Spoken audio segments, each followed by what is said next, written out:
So thank you everybody for joining us today. We are going to be interviewing Summer Clark Graham. She's our leading lady, and we're really excited to learn more about what she's going to be bringing to the role. I'm Maeve Coffey, and I am the producer of The Railway Woman, and this is our final interview for International Women's Day. Hi, Summer. Hello. Thank you for joining us. Sorry about the technical difficulties. That's no problem at all. How are you doing today? Yeah, I'm doing well. Yeah, just been relaxing, preparing for my first lesson back tomorrow. Oh, that must be quite exciting to get back. Yeah, no, I'm very excited. It'll be nice to do the practical lessons the way they were intended and not doing them online. So I'm really looking forward to that. Amazing. Yeah, so for those of you who don't know, Summer's actually in her first year of university. She's on a screen acting and digital technologies, is that right? Yes, screen acting and creative technologies. Yeah, creative technologies. So not only does Summer do acting and is a very skilled actor, as I've seen, she also can do some of the technical side of films, which is like absolutely amazing. So firstly, I think for those of you who don't know too much about the character of Alice is our leading lady in our newest, The Railway Woman. And Summer, do you just kind of want to talk our audience through a little bit about the character of Alice, because you know her best? Yes. I would say that Alice is a very passionate woman. She's very passionate about her interests, and there's also this perseverance about her as well. Obviously, she has been through some difficult moments in her life, but she has bounced back. So it is really about bouncing back. Like one of the themes of the film in general is, how do you bounce back when you feel like your world is crashing down? Amazing. Yeah, what a great answer. I think that segues really nicely onto my next question. What actually drew you to the character of Alice? Like, what made you want to audition for us? It was that, just reading her description, just her passion, how passionate she is about trains and the railway, because I've got lots of things that I'm passionate about, but I'm not going to start talking about those because I will be here for the whole night. But yeah, that sense of having an intense interest like that, and also obviously Alice is on the spectrum, as am I, and there's just such a huge lack of representation for not just people on the spectrum in general, but especially women. Like it's really not something that you see. So when this came through, I was like, wow, because that representation is just so important. Thank you. Yeah, it's really true. We were talking about this, and actually, I didn't have this question written down, and I hope you don't mind. It's a little bit of more personal, kind of honing in on that. But I think that's absolutely true, and I think that would you agree that for women with autism as well, the representation doesn't always show because it's not actually pointed out until later in a lot of women's lives, and a lot of masking, and I think that is why we don't really see it in the media as much. We have a different theory on that. Definitely, yeah. It's just but also just because it does present differently in girls as well, and the portrayals that we have seen in television when it comes to males as well, there is a bit of that stereotype of intelligence and almost a bit of like a rigidness, and that is a bit of a stereotype. So when women aren't like that, you think, oh no, you can't be like that, because they've seen that and they think, oh no, that can't be. Yeah, You know, I've never seen a woman like that, but you know, it doesn't mean, like you bring up the masking, it doesn't mean that we don't put that, you know, we kind of just put it behind. We have to push it yeah, down a bit because there's such a pressure for girls to fit in anyway. so true. There's a lot more social pressure when it Mhm. comes to girls compared to boys, and you know, subconsciously, girls on the spectrum, they just build up this mask. Yeah, yeah. Thank you so much for sharing that. I think that um, what a great answer.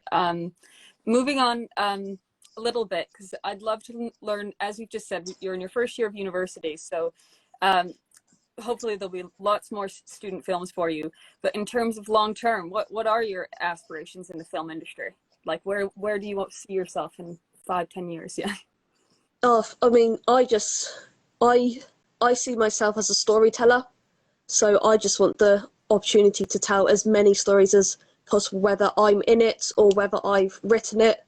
That's just that's just what I want to do. I you know, I'm always building up stories in my head, and I, I just really want to share those. So hopefully in about 5 years time, you know, I'll just be building those stepping stones to help me reach my dreams and tell the stories that I want to tell. Absolutely. Yeah. Amazing. I have a follow-up question on that because I'm really intrigued on. Are there any genre that you're drawn to in terms of the stories, or is it just a broad different types of stories that you want to tell? Mainly science fiction, just Hmm. because of the special connection that I have to that. You know, as a kid, I was always watching science fiction, Mm-hmm. superhero stories because they kind of helped me escape the most. And I really enjoyed pretending to be those different people, those different characters. So those are the stories that I'm drawn to, is um, as well. And again, there's such a huge like there's so there's such a foundation for stories with those genres, but with more representation as well. So that is something that I'd like to get out there. Yeah. Uh, um, yeah, I think that's really true. And it's interesting that you bring that up because I've not, science fiction has never been one that I've fully looked at, but you're right when you bring that up that there is really a lack of representation, and we've had a lot of science fiction kind of grow in the last couple of years and even the last 10 years. But there still seems to be a little bit behind in its representation side of things. So I think that's a great kind of point to bring up to it. Um, I think this is a similar question to my past one, but in terms of the production of the Railway Woman, is there anything that drew you to the production? I know that we've talked a little bit about um, why you want to work on it, but in terms of the taking away the character side of it, what kind of drew you to working on the production? Well, I mean, it's was just, you know, really wanting to experience being on a set, working Mm, with people, but also, you know, taking away the acting side because I'm obviously doing a creative technologies part as well. It'll be very good for me to see how all of that operates on a film set as well. yeah, amazing. Thank you. Um, and my next question is what piece of, actually just before I go on to my next question, for anyone watching right now, if you do want to put any questions in the comments for Summer, we'll get to those at the end, and I'll try and get through as many as possible. I do have a couple that were sent in, but just if you do want to ask questions, just write them in the comments and we'll get to them at the end. Uh, sorry, Summer. Yeah, so my next Okay. question is there a piece of advice that has been passed on to you, or that you find really useful, or a piece of advice that you'd pass on to women and femmes going into the industry, or in the yeah? Yeah, I just, you know, you really have to be sure one thing that I would say, because you are going to have a lot of setbacks, and Lord knows that I've had many. Luckily, I've had some very good people around me to help me in those times. So that's another thing as well. Make sure you do surround yourself with the right people, because that can really make or break things as well. You just really need to have that passion and that endurance and the perseverance. Obviously, not everyone is born with that. That is something that you develop as you go along as well. But if you really want to go into the industry, you have to expect those setbacks, but you just have to keep on going, just keep on persevering, because if that's your dream, if that's your passion, you can't let anyone take that away from you. Yeah, I totally agree with that. I think that that is such a great thing to point out, because taking away whether we're women going into the industry or not,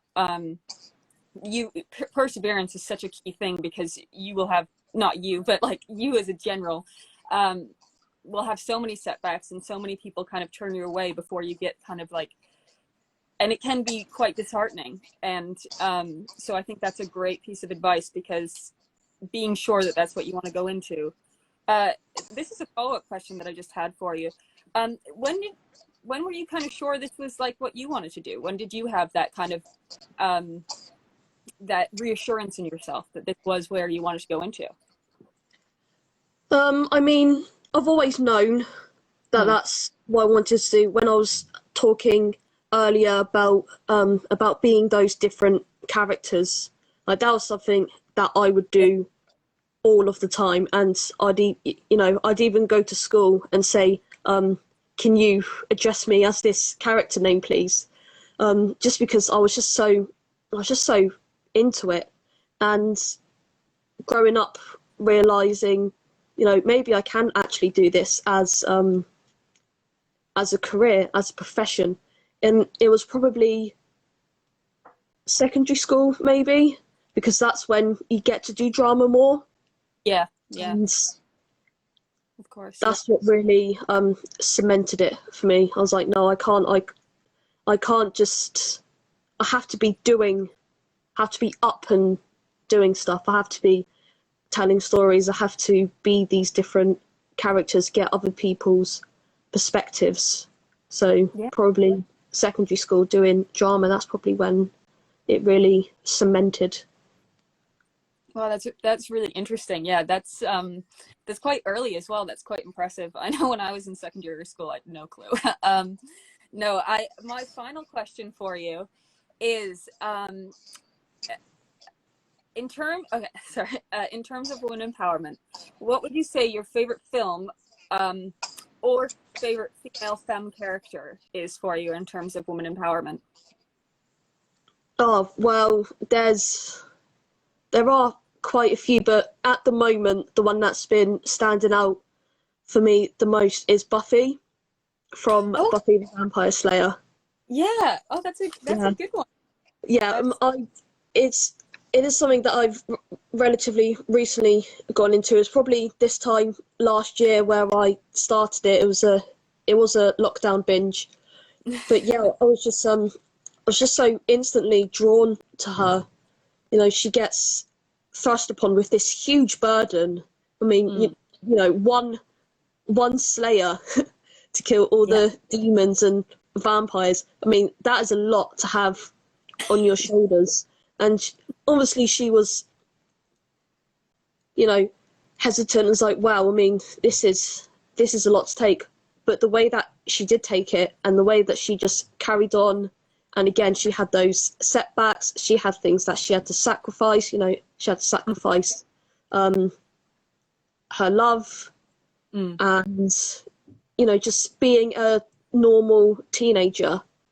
But she did it because she knew that if she didn't, then, the world would quite literally go to hell.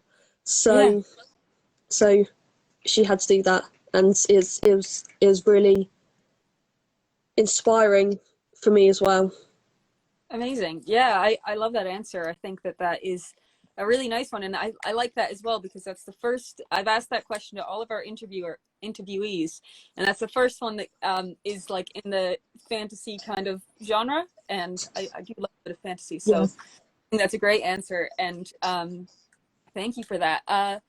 Okay, so that's all of my questions. However, I have a couple questions for you. Okay. And somebody has just typed up. So this question is from Jake Kendall. Who are your biggest inspirations in the industry? Who were your biggest inspirations in the industry growing up? Oh, I mean, oh, I mean, there was so many, Yeah. so many. Just all. I'd probably say just because of how much it's impacted me now, I'd probably have to say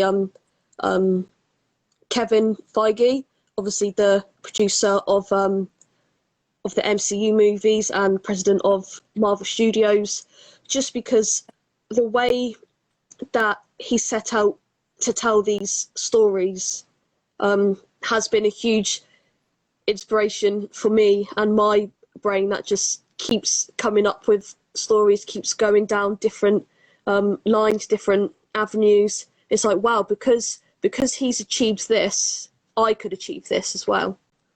Absolutely. Yeah. No, I like that. Yeah, and I think that's grown into such a vast universe now. That's Yeah. such a example of something that definitely has impacted our generation, I think, because it definitely our age group, I think, definitely has, everybody knows all about the MCU. So I think that's a great example, great answer.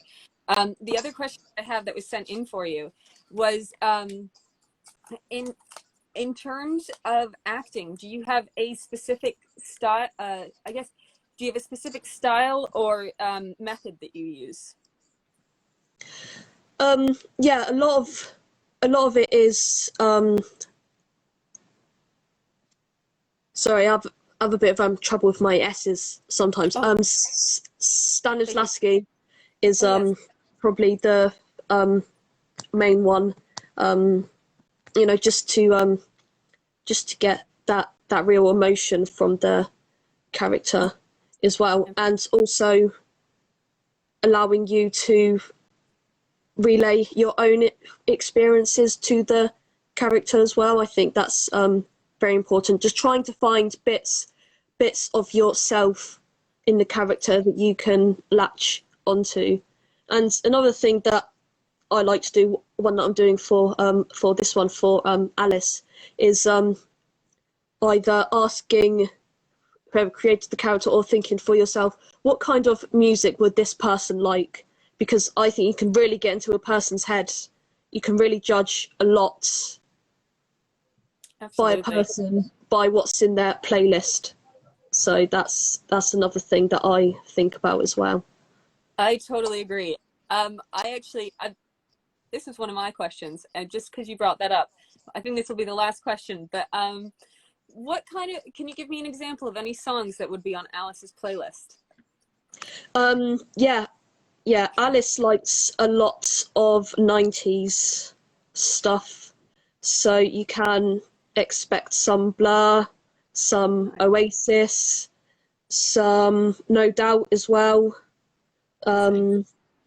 Yeah, and also songs of empowerment as well. One of my favourite songs that is on her playlist, specifically on her like empowerment section, is Strangers Like Me by Phil Collins, which if you remember, I did also sing that for my audition. I do remember Yeah. that would Summer, because I was like, Summer actually absolutely wowed me with her rendition of Strangers Like Me by Phil Collins, and blew me away. I was so excited to hear that when she came and sang that as her music audition. But I'm so glad to hear that's on Alice's playlist as well. Yes. Yeah, definitely. Yeah. That's amazing. Well, I think that's a great place to leave that. Definitely anyone watching should put some of those musicians on their playlist, because they're great songs all the way through. So firstly, I'd like to say thank you everybody for watching, and thank you guys so much, everybody who's kept tuning in It's really appreciated. If you have missed any of our interviews, please feel free. We have an IGTV series. You can go check that out on our page. If you do want to learn more about the Railway Woman, there's a link in our bio. We are still fundraising, so if you do have the means, any donations are really appreciated, but of course not necessary. And if you just want to learn more about the film, just check it out, because there's some interesting facts out there on there about and yeah. Alex, Just one yes. more thing. I have noticed a comment of a question here. Oh, have I missed one? Oh, I did miss one. Sorry.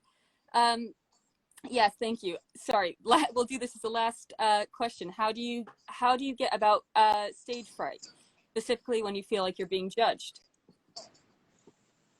Yeah, I mean, that is a very big one, especially when I would do a lot of theatre as well. One thing that definitely helps with theatre stuff that acting teachers and directors tell me all the time, the audience don't know the script. So, you know, if you do go off a little bit, you know, as long as you can recover that as best as possible, then that's okay. And another thing as well is that I just have to think about all the fun that I had in the lead up to the production, and just that when you do finish, like that huge, oh yes, I've just done it, everyone loved it, you know, that huge proudness and satisfaction when you get. So it is a little bit of visualization, I think, does help me to overcome the stage fright, I would say. Yeah, that's a great answer. Thank you. That's really great. I think that's also so relevant for anybody in any kind of performing industry. So that's great. Thank you so much for that answer. But yeah, we should probably leave it there for today. But so thank you everybody for watching. Go check us out on our page. But I'd like to say thank you so much, Summer, for joining us, and thank you for answering all the questions and just giving us a real insight into the character and yourself. It's been really interesting, and as always, I'm very excited to work with you. Yeah, I really cannot wait to film this. I'm very, very excited. That's great to hear. Yeah. Thank you again, and I hope everybody has a great International Women's Day. Bye for now. Bye. Bye.